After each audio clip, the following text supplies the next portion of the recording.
Noong Disyembre 31, 2010 natagpuan ang bangkay ni John P. Wheeler, ikatlo mataas na konsultant ng Pentagon at tagaloob sa larangan ng depensa sa isang tambakan ng basura sa Delaware. Walang suspect o motibo. Isang malungkot at di inaasahang insidente lang. O baka naman hindi?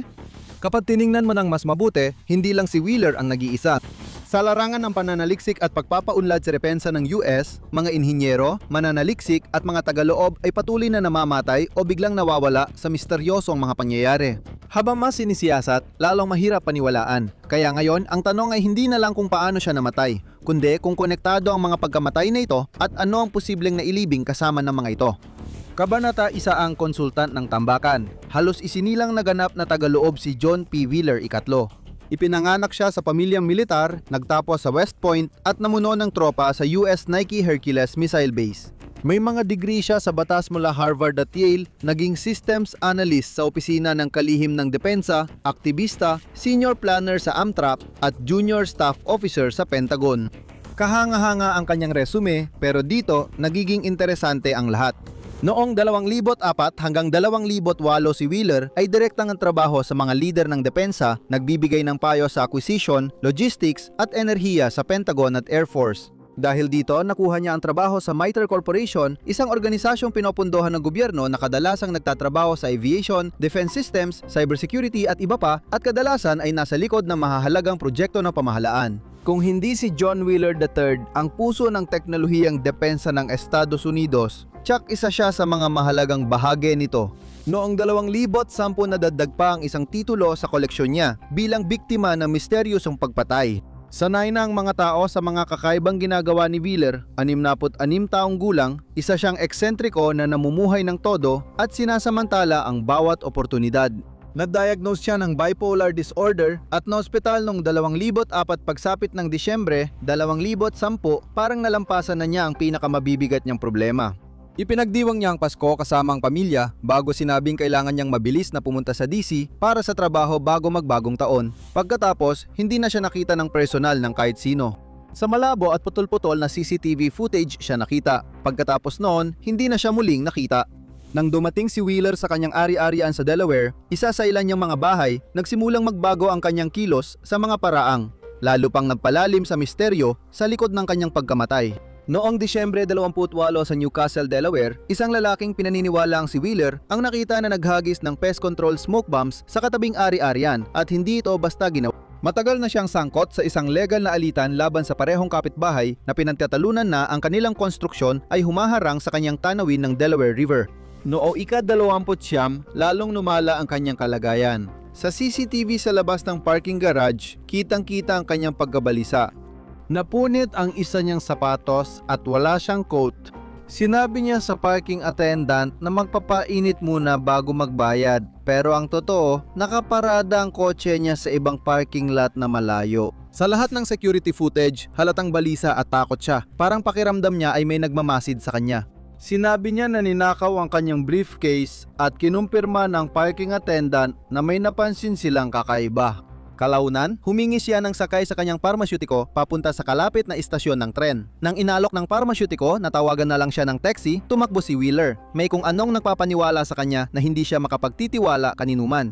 Siguro, sa isang banda, tama siya. Noong Disyembre 30 alas 8 ng umaga, gusgusin at marumi nang pumasok si Wheeler sa subway, bumili ng kape at umalis. Bumisita siya sa isang opisina ng abogado, hindi nagtagal, at halatang sinubukan niyang itago ang kanyang muka mula sa mga security camera.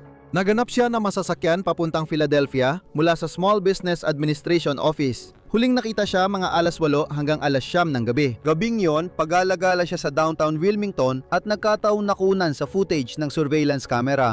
Itinapon ang kanyang katawan sa komersyal na basurahan at natagpuan lang nang mailabas ito sa basura sa Cherry Island Landfill sa Wilmington. Ayon kay Hal Brown, Deputy Director ng Medical Examiner, namatay si Wheeler dahil sa non-penetrating blunt force trauma sa itaas ng leeg. Ayon sa autopsy, malawak ang pinsala sa katawan. Ibig sabihin, hindi natural ang pagkamatay at hindi madaling ipaliwanag. Alam na natin kung paano, saan at kailan, ngunit ang mga sagot sa kung sino at bakit ay nananatiling nakakakilabot na walang kasagutan. Sa pinakapangkaraniwan at pinakamalungkot na posibilidad, maaring si Wheeler na kilala sa pagiging prangka at halatang balisa ay nagkataong nakatagpo ng maling tao habang nakararana siya ng mania at nauwi sa pagkakapalo hanggang mamatay at itinapon sa basurahan. Na makitang bangkay niya, suot pa rin ng relo at mamahaling class ring, kaya pwedeng isantabi ang pagnanakaw bilang makatwirang motibo sa pagpatay. Maliban kung may napakahalagang ninakaw sa kanya na madaling hindi mapansin, kaalamang nakatago sa isipan na mawawala kung mapapahamak siya. Ilang araw bago ang insidente, nag-email siya kay Richard Redes at sinabi ang pag-aalala na hindi pa handa ang US sa paparating na cyber warfare. Ano ang nagpatibay ng kanyang paniniwala? May nakita ba si Wheeler na hindi niya dapat nakita? Nag-alok ang pamilya ni Wheeler ng $25,000 na pabuya para sa anumang impormasyong makatutulong sa paglutas ng kanyang pagpatay, pero walang lumantad. Sa panayam sa Slate Magazine, sinabi ng asawang si Catherine Clays, baka walang magpakita para sa pabuya dahil nabayaran na sila. Sa klase ng pagtatapon ng katawan, milagro na lang na may nakakita pa. Para sa akin, parang profesional ang gumawa nun. Si Thomas McInerney, retiradong Air Force official, ay nagsabi, ang isang lalaking may ganoong karanasan, maaring may masamang nangyari para makuha ang ilan sa kanyang sekreto. Ayon sa headline ng pahayagan, natagpuan sa tambakan ng basura ang katawan ng pinaslang na eksperto sa cyberwar. Nakakaisip tuloy kung may koneksyon ang trabaho ni John P. Wheeler III at mga classified na lugar na pinupuntahan niya sa nangyari sa kanya. Kung nag-iisa lang, baka haka-haka lang ang tanong at doon lang magtatapos. Pero hindi ganoon. Kabanata 2, ang Marconi Cluster. Karaniwan ng makaranas ng misteryoso at marahas na pagkamatay ang mga taong malapit na nakatrabaho ng gobyerno sa mga proyektong teknolohiya, lalo na sa propulsion, kahit mukhang hindi ito tugma sa alam natin tungkol sa kanila.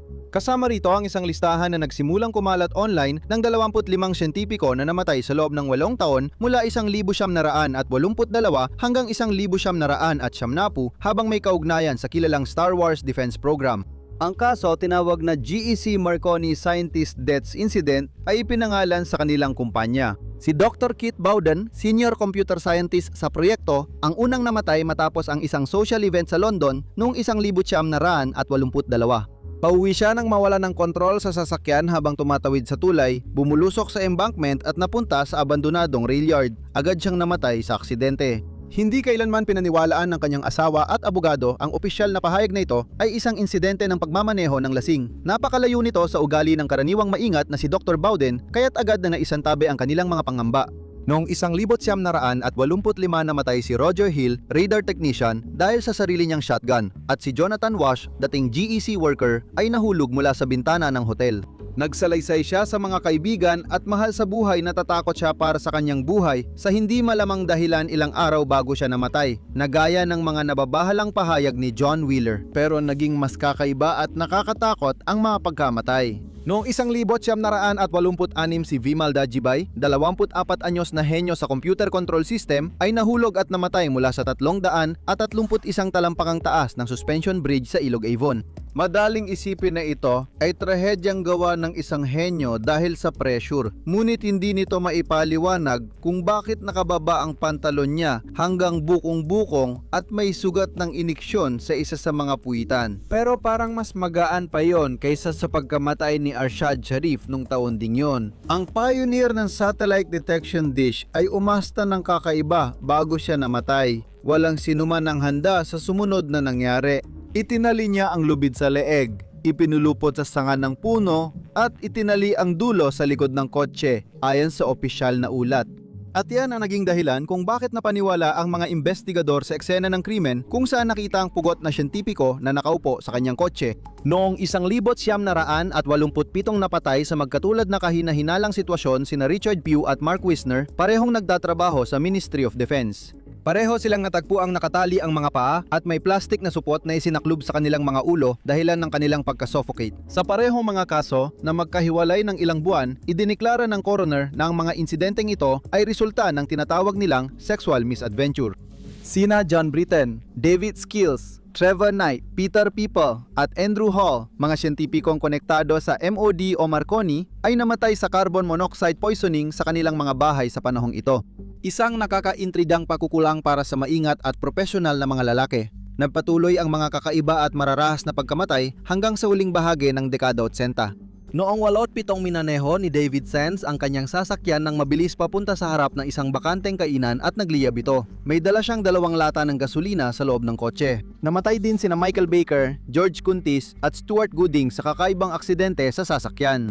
Si David Greenhall, isa ring empleyado ng defense contractor, ay tumalon mula sa tulay sa araw na namatay si Gooding. Pumanaw siya ilang araw matapos ang insidente. Ngunit pagkamulat niya sa ospital, sinabi niyang wala siyang alam. Namatay sina Alastair Beckham at John Ferry sa parehong buwan dahil sa self-inflicted electrocution. Si Shoni Warren, tanging babaeng siyentipiko sa listahan ng mga namatay, ay dumanas ng isang partikular na karumal-dumal na pagkamatay noong 1987. Binusalan siya, tinalian sa leeg, nalunod sa mababaw na tubig at itinuring ng mga investigador na self-inflicted. Isang serial offender ang naresto para sa krimen may 30 taon ang lumipas noong 2021. Pero dahil sa kabaliwan ng lahat ng nangyayari sa paligid ng insidenteng ito, mahirap sisihin ang kahit sino kung nagdududa sila sa alinman sa mga opisyal na detalye rito. Sa unang tingin, para nakakaroon ng kakaibang pattern. Isang panahon kung saan maraming siyentipiko na konektado sa depensa at aerospace ang namatay sa iba't ibang sitwasyon na walang iisang paliwanag na nag-uugnay sa kanila. Pero hindi doon natapos ang lahat. Kabanata 3 ang mapa ng kill zone.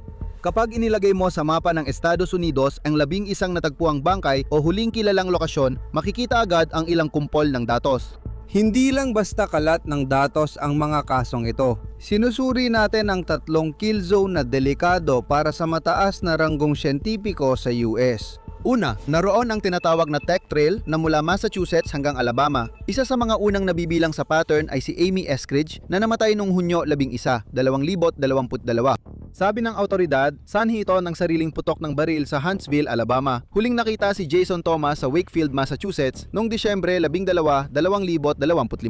Nakita ang kanyang bangkay na babad sa tubig sa kalapit na lawa noong Marso 2026. 3 araw matapos mawala si Jason Thomas, noong Disyembre 15, binaril at napatay si Nuno Loureiro sa foyer ng kanyang bahay sa Brookline, Massachusetts, mga 30 minutong biyahe mula sa lugar ng pagkawala ni Thomas. Pero tila ito ang hindi gaanong nakakabahalang mga trend, lalo na kapag nakita mo ang 2 pang set ng datos, ang New Mexico cluster at ang California cluster. Sa California, na nakakagulat na malapit sa Jet Propulsion Laboratory ng NASA o JPL at Caltech, may 4 pa tayong kahina-hinalang pangalan na idaragdag sa listahan. Natagpuang patay si Michael David Hicks sa bahay niya sa Sunland noong Hulyo 30, 2023. Namatay si Frank Maywald sa di malamang dahilan sa Los Angeles noong Hulyo 4, 2020. Nawala si Monica Reza habang nag-hiking sa Mount Waterman malapit sa Los Angeles noong Hunyo 22, 2025. Noong Pebrero 16, 2026 binaril at napatay si Carl Grillmeyer sa porch niya sa Llano, Antelope Valley. Ibig sabihin, may isang kilalang siyentipiko sa California na natatagpuang patay o nawawala bawat taon mula 2023. Ang serye ng kasong ito ay tinawag na Aerospace Corridor. Sa New Mexico na tinawag ng mga investigador na Nuclear Corridor, gayon din kabigat ang sitwasyon. Noong Mayo 2025, nawala si Anthony Chavez, residente ng Los Alamos, nang walang bakas. Pagkalipas ng 1 buwan noong Hunyo, si Melissa Casais mula Los Alamos ay huling namatang naglalakad sa State Road 500 at 18 sa Talpa bago siya nawala. Matapos ang tahimik na Hulyo, muling nangyari ang nakakakilabot na insidente noong Agosto nang mawala si Stephen Garcia. Huli siyang nakita na umaalis sa kanilang bahay sa Albuquerque na may dalang baril na may bala, ngunit iniwan niya ang kanyang telponyo at pitaka sa bahay. Noong Pebrero 27, 2026, umalis si retiradong Major General William Neil McCasland sa kanilang bahay at hindi na bumalik.